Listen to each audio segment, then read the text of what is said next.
speaker, trainer, author, pastor, corporate chaplain, and coach, Joel Rissinger has been a professional communicator for almost 30 years. He has done workshops, keynotes, and radio advertising or programming for organizations like WTIC Radio, WIHS, WSDK, the Chamber of Commerce, Rotary Clubs, Iron Sharpens Iron, Life Innovations, and numerous others. Joel has completed the famous Bill Gove Speech Workshop and is a certified speaker and coach with the John Maxwell Group. Let's welcome, with my pleasure, today's speaker, Joel Rissinger.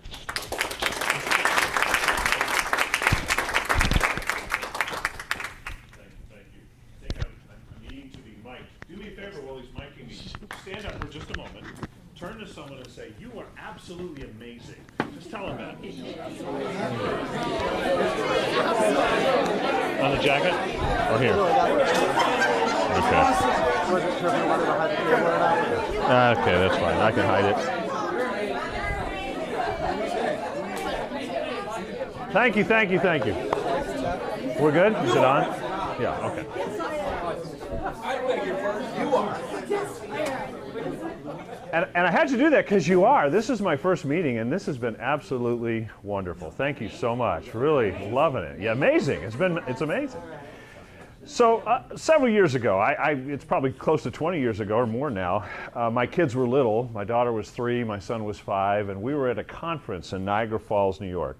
And there were probably 2,000 or 3,000 people there. And we were seated at the speaker's right, kind of over here in about the 3rd row. Now, it was a family-friendly conference, so that was fine, you know. And the speaker, as we sometimes do, got a little wired, a little excited at one point, you know.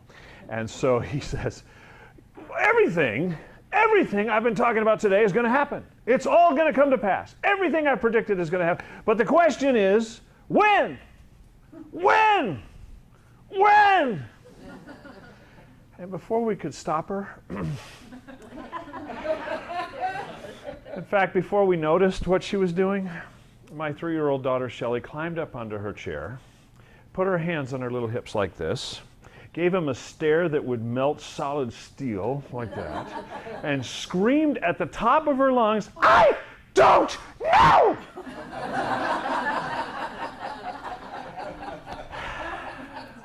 She brought the house down. The speaker couldn't continue, literally backed away. He just, he did this. And my wife and I did the mature adult thing. We just pretended we didn't know who she was. Ushers, strange child, row 3, that kind of thing. Here's the thing, though. At 3 years of age, 3 years old, she understood him, right? He'd made a connection with her. Now, it was a mental connection.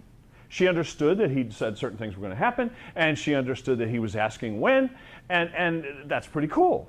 However, he didn't have a heart connection with her, which is why she got mad, because she felt pushed. She felt irritated. She felt, obligated to give an answer. She couldn't give an answer. And so she got frustrated, and she let him have it. Not much has changed in the last 23. No, I'm just kidding. No, she's awesome. Every time I tell that story, by the way, and I am a part-time pastor, joke about the AFAB thing earlier, but I always think of the story that I heard about a preacher who was reading a verse and trying to get some audience reaction. And of course, he'd been trained, like all of us have, at certain things that we do to try to make a connection with people, right? He'd been taught to gesture, he'd been taught to do all that stuff. So he reads the verse, and he uses dramatic inflection. He says, "Behold, I come quickly." Got nothing. Nothing. I mean, it was just flat line. So he says, well, I better improve my gesture. So he backs up about 5 feet. He says, "Behold, I come quickly." Nothing. I mean, no amen, no, nothing. So he backs up about 15, 20 feet, takes a running start, leaps into the air, "Behold!" Trips over the podium, flips off the platform, lands in this lady's row in the front row, Bibles flying, shoes and everything. He gets her up, he helps, he says, "I'm so sorry, I didn't mean I don't know what happened." She says, "It's okay, preacher, I should have been ready. You warned me 3 times, you was on your way." Yeah. Been there, done that, got the t-shirt. Don't want to wear it. here's the thing. Everything I was taught, and I can't speak for everyone, but I imagine I'll get a couple of nods in this. I did public speaking courses in college. I was part of Spokesman Club International, which is an offshoot of Toastmasters, same kind of format. I did in seminary homiletics, preaching and apologetics, trying to convince and make art. I did sales training. I took the Holden selling courses, Fox-based selling, feature, function, benefit, all that stuff. I heard it all. And 95% of it had to do with how to make a connection here, but not much at all talked about how to make a connection here. And I've called this the 18-inch journey, which is the longest journey from the head to the heart. I understood and I was told to gesture and to stand a certain way and to speak a certain way. But I wasn't really told how to make a bond and establish a relationship with an audience, let alone one-on-one, that would really last. But isn't that what matters most? And when I say what matters most, I don't just mean socially or relationally in terms of family. I mean in terms of having the opportunity to make a difference, to add value to customers, to clients, to people that we work with and care about, to employees and with employees. It's that heart connection that matters the most. So for many years, I did sales and marketing in the tech sector. I did recruiting, both in healthcare and the tech sector as well. I went into ministry pretty much full-time since '92, but still dabbled in business here and there, especially working for small churches that couldn't afford me at times, I've done chaplaincy in a lot of different companies. And what I found is just that. There's a lot of information out there that tells us how to convince somebody or explain something or teach something, but not a whole lot about how to make a connection here. And that's what I do. I got certified with the John Maxwell Group this year. Followed John's stuff for years, loved it, but decided to bite the bullet and go ahead and get certified to teach what John teaches. Now, John wrote a book a few years ago called Everybody Communicates, but Few Connect. And it has become the basis for half-day workshops that I do and coaching that I do and other things as well. And I absolutely love it. And so, I think for me the biggest challenge is being able to help people answer the three questions that everybody asks when they meet us. And I'll give you those quickly, and then won't have time to develop it much, but I'm happy to talk to you offline, and that's pretty much what I do in the workshop, is answer these three questions, or really help people answer these questions with a resounding yes. The first question people ask when they meet us or when they hear us speak is, do you care about me? Now, I don't mean do you care about my business? I don't mean do you care about my wallet?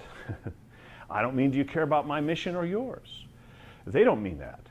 The question is, do you as a person, as a human being, really care about me as a person? And the answer must be yes if we want that heart connection that's going to last. And there are ways to answer that question with a yes. There are ways to answer that question with a no real fast too. And we have to be sincere in order for that to work. Second question everybody asks is, can I trust you?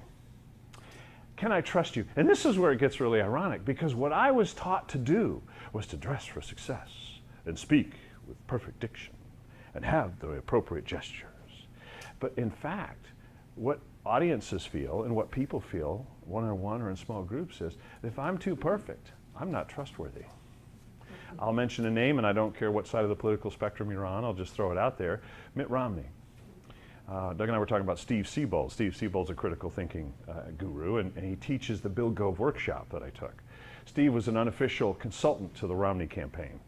He kept saying to them, spill coffee on him, mess up his hair, screw up his tie, do something, because they think he's a Ken doll, they think he's too perfect, they think he can't relate to them, they're not going to vote for him. And they said, thank you, Mr. Siebold, we've got this well under control. And we all know what happened there, right? So we have to build trust, and one of the ways we do it is vulnerability and openness. And we can talk a lot more about that, but let's move on. Third question, last question is, can you help me? Now, when we say can you help me, we don't mean can you help me in my business. This is where salespeople go, yeah, I can help you, let me tell you about my product. That's not it. We say, yeah, I can help you, let me tell you about my service, about my book, about my workshop. That's not it. the can you help me question really means, will knowing you add value to my life and make me a better person? You say, how do you answer that in a speech or in a quick meeting? Well, you can't perhaps completely answer it, but you can make a lot of ground. You can cover a lot of ground in the direction of answering that with a yes, by just in terms of the questions you ask and the reflective way you listen to people when they speak. So, I'll tell you another quick story. A couple of months ago, I walk my dog early in the morning, and it's dark. And I was out one morning, and I let him go in the park because there's no one there. It's 5 o'clock in the morning. It's, you know, it's safe. And so he runs around in the bushes and out in the trees and so forth. And I just kind of do my thing, get some time to think and meditate and whatnot. So this one morning, he's running through the brush and he's doing his thing, and I'm walking along, and I hear this voice, Joel, Joel, Joel. And yeah, I mean, I'm thinking, I'm like, who's that? I'm looking around, I'm looking out across the park to the trees, the houses, to see if there's anyone calling their dog. Not that they'd name their dog Joel, but you know, I don't know what. I'm a man of faith, so I thought, is it my time? I figured maybe I was imagining things, so I kept walking, and then I heard, Joel, Joel, Joel. It was coming from my pocket. I had butt dialed a friend on my cell phone. He was very intently trying to get me to turn it off and leave him alone at 5 a.m. I tell you that for this reason. I'll close with this. You all have a voice. You've all heard the call to do what you do. You all do it because you care about adding value to people's lives. I see that and I hear that in your voice, in your voices and in your words, what you're saying, and your actions, your body language. That's why we're here. My encouragement to you is follow that, pursue that, but make a connection with the heart and watch your business soar. Thank you guys. Appreciate it.